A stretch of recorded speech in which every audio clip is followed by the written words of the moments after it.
அனைவருக்கும் வணக்கம். நாம் 9ஆம் வகுப்பு இயல் 2 பாடப்பகுதியில் இடம்பெற்றுள்ள பெரிய புராணம், சேக்கிழார் பெருமான் இயற்றிய பெரிய புராணம் கூறும் திருநாட்டு சிறப்பு குறித்து இக்காணொளிகளில் காணலாம். பெரிய புராணத்தின் 5வது பாடல். அரிதரு செந்நெற் சூட்டின் அடுக்கிய அடுக்கல் சேர்ப்பார், பரிவுரந் தடிந்த பண்மீன் படர் நெடுங் குன்று செய்வார், சுரிவளை சொரிந்த முத்தின் சுடர்பெரும் பொறுப்பு யாப்பார், விரிமலர் கற்றை வேரி பொறிந்திலி வெற்பு வைப்பார் என்பதாக அமைந்துள்ளது. அரிதரு செந்நெற் சூட்டின் அடுக்கிய அடுக்கல் சேர்ப்பர், அதாவது சூடு என்றால் நெல் அரிந்து அதை முழுவதுமாக கட்டிய கட்டு, நெல் அரிக்கட்டு என்பதையே சூடு என இங்கு கூறுகிறார். அறியப்பட்ட செந்நெற்கட்டுக்களை அடுக்கி பெரிய போராக குவிப்பர். அடுக்கல் சேர்ப்பர் என்றால் பெரிய போராக சேர்ப்பர் என்று பொருள். பரிவுரந் தடிந்த பண்மீன் படர் நெடுங் குன்று செய்வார், வயல் வெளிகளில் பிடிக்கப்பட்ட பல்வகை மீன்களையும் நீண்ட குன்றை போல குவித்து வைப்பர் என கூறப்படுகிறது.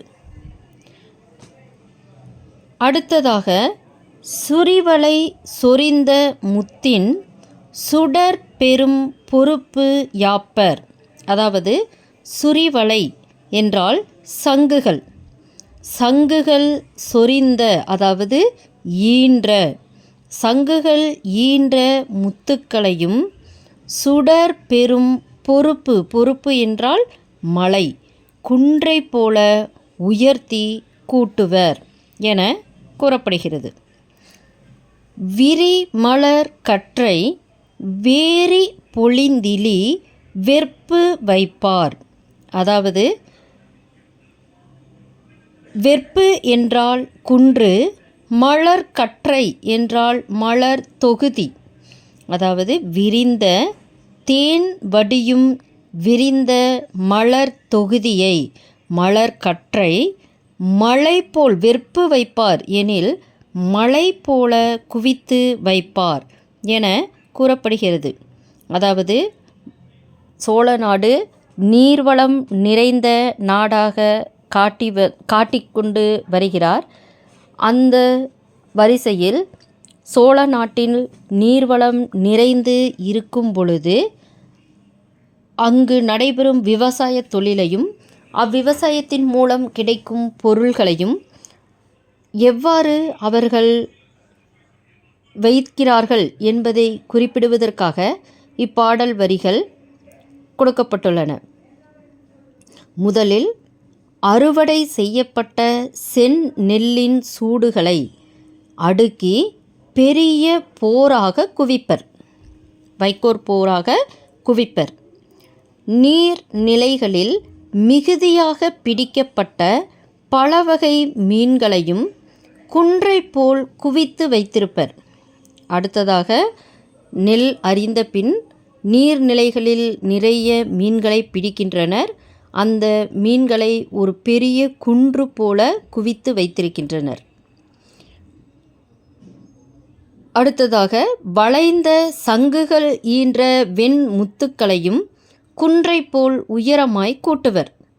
அதாவது சங்குகள் மிகுதியாக இருக்கின்றன, அந்த சங்குகள் தருகின்ற வெண்மையான முத்துக்களையும் குன்றை போல குவித்து வைக்கின்றனர். தேன்வடியும் மலர்ந்த மலர் தொகுதியையும் மலை போல் குவித்து வைப்பர். அதன்பின் தேன் வடிகின்ற மலர்களை ஒன்றாக சேர்த்து மலை போல குவித்து வைக்கின்றனர். இவ்வாறு செந்நெல், மீன்கள், சங்குகள் ஈனும் முத்துக்கள், மலர்கள் போன்றவை மழை என குவிந்தன என கூறுவதன் மூலம் நீர் வளத்தினால் சோழ நாடு அடைந்திருக்கக்கூடிய வளத்தினை நாம் நன்றாக அறிந்து கொள்ள முடியும். இனி அடுத்த பாடலை காண்போம்.